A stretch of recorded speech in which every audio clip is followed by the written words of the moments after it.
Mummy पानी। Thank you बेटा।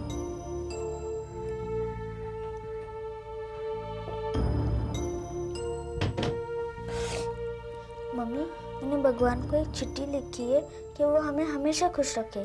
वो मेरी बात जरूर सुनेंगे। सुनेंगे ना मम्मी? हाँ बेटी, जरूर सुनेंगे।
शिवानी, तुम राधिका के बारे में ऐसे बात मत करो। क्यों ना करूं? कौन लगती है वो मेरी?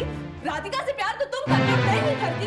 मुझसे तो आंख मिलाकर बात तक नहीं कर सकती। बस शिवानी बस। क्यों क्यों बस करूं? मुझसे तो बड़े आंसू बहाकर वादे करती है कि मैं तुम्हारी और करण की जिंदगी से दूर चली जाऊंगी और शाम को दरवाजा खोलकर एक रखेल की तरह तुम्हें गले लगाती है वो। बस शिवानी बस, बस करो।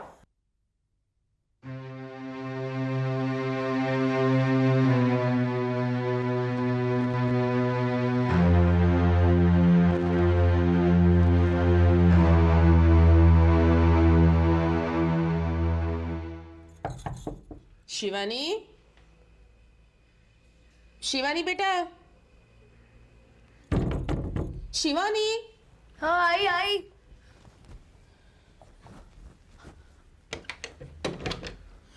क्या हो गया बेटा? मैं कब से आवाज लगा रही हूँ।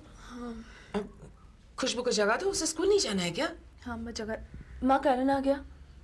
नहीं, किस मुंह से वापस आता वो? ऐसे पहले कभी हुआ नहीं है, पता नहीं कहाँ गया। उसके लिए परेशान होने की कोई जरूरत नहीं है। उसके पास और भी जगह है जाने के लिए।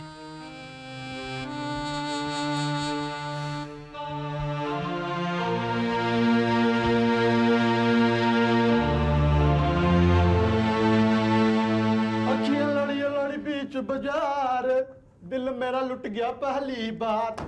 दिल टोटे टोटे हो गया, दिल टोटे टोटे हो गया। हाँ जी, अखियां लड़ी और लड़ी बीच बाजार, दिल मेरा लुट गया पहली बार। दिल टोटे टोटे हो गया, दिल टोटे टोटे हो गया। राजाराम,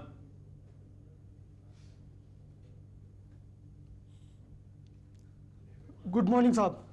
माफ करना साहब, मुझे पता नहीं था साहब। मैं अभी आपके लिए चाय लेके आता हूँ साहब।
पता नहीं उसे क्या हो गया है।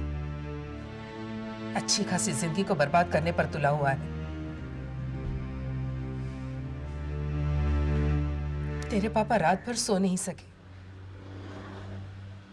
मैं उन्हें समझाती रही कि इस उम्र में इतना परेशान होना अच्छा नहीं है, मगर नहीं, रात भर खिड़की के पास खड़े रहे वो।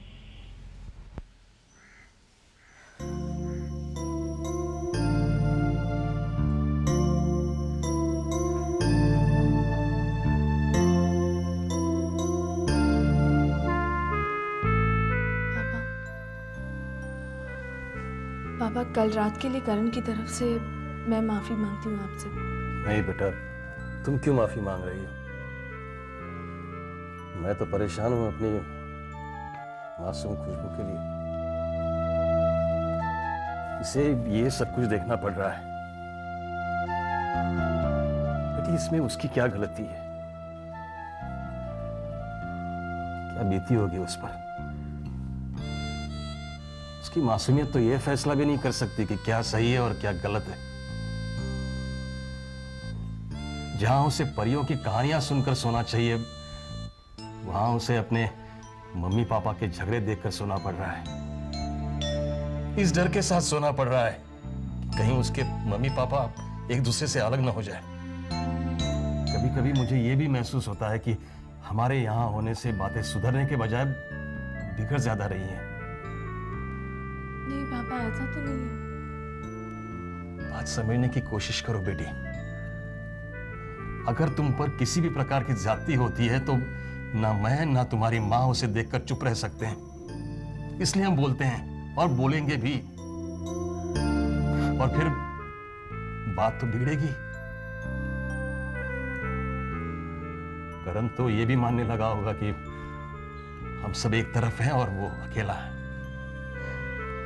इसलिए बेटी, मुझे लगता है हमें पुनः वापस लौट जाना चाहिए।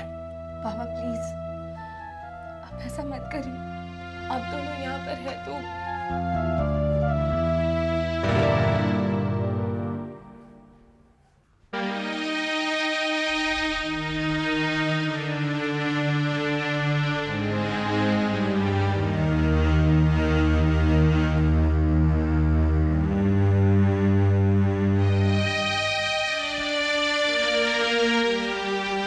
शिवानी,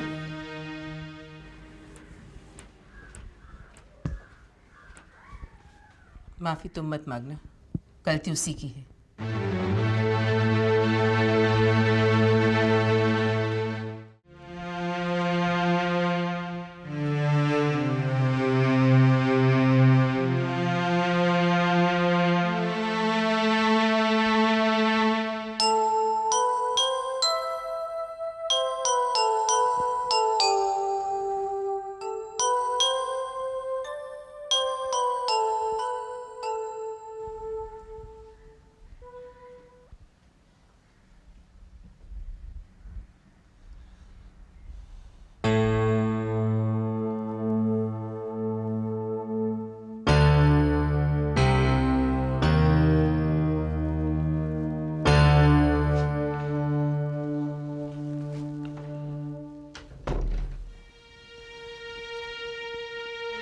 तुम्हें ऐसा करने से कुछ भी हासिल नहीं होगा शिवानी।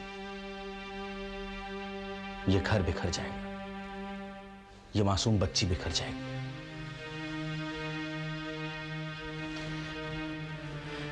मैंने तुमसे मोहलत मांगी थी शिवानी, और फिर ऐसा भी नहीं था कि मैं राधिका को भूलकर तुम्हारे पास आने की कोशिश नहीं कर रहा था। फिर क्यों अचानक, क्यों इस घर को बर्बाद करने पर उतर आई हो? क्यों शिवानी? मैं इस घर को बर्बाद करने पर उतर आई हूँ या तुम उतर आए हो? कुछ तो सोच कर बोलो करण। मैं तो हंसी खुशी आखिरी सांस तक इस घर की छत के नीचे रहने को तैयार थी, लेकिन तुमने मुझे धोखा देकर, हमारी मासूम बच्ची को धोखा देकर किसी और के पास जाने का फैसला किया। और अब तुम कह रहे हो कि मैं इस घर को बर्बाद करने पर तुली हूं। अरे मुझसे गलती हो गई है शिवानी, मैं 100 बार इस बात को मान चुका हूं। लेकिन कल रात जो इस घर में हुआ वो इसलिए हुआ क्योंकि तुमने राधिका पर इल्जाम लगाया, जबकि राधिका का इसमें कोई कसूर नहीं। मैं ये नहीं जानती कि कसूर किसका है, मैं बस इतना जानती हूँ कि मुझे किसी ने कहीं पर धोखा दिया है, और ये जानने के बाद भी मैं सब कुछ भुलाने को तैयार थी। लेकिन अब अगर तुम राधिका को भुलाने को तैयार नहीं हो, तो मैं भी उस चोट को भुलाने को तैयार नहीं हूं जो मुझे तुम्हारी और राधिका की वजह से लगी है। भुलाना इतना आसान नहीं होता शिवानी, और फिर तुम वक्त देने के लिए भी तैयार नहीं हो, जिद पर आ गई हो तुम। कल अगर तुम्हें पता चलता करण कि मैं किसी गैर मर्द से प्यार करती हूँ, तो तुम क्या करते? मुझे उसे बुलाने का वक्त देते? नहीं देते करण, तुम मुझे जूते मारकर इस घर से बाहर निकाल देते। मैंने तो बहुत कुछ बर्दाश्त किया है,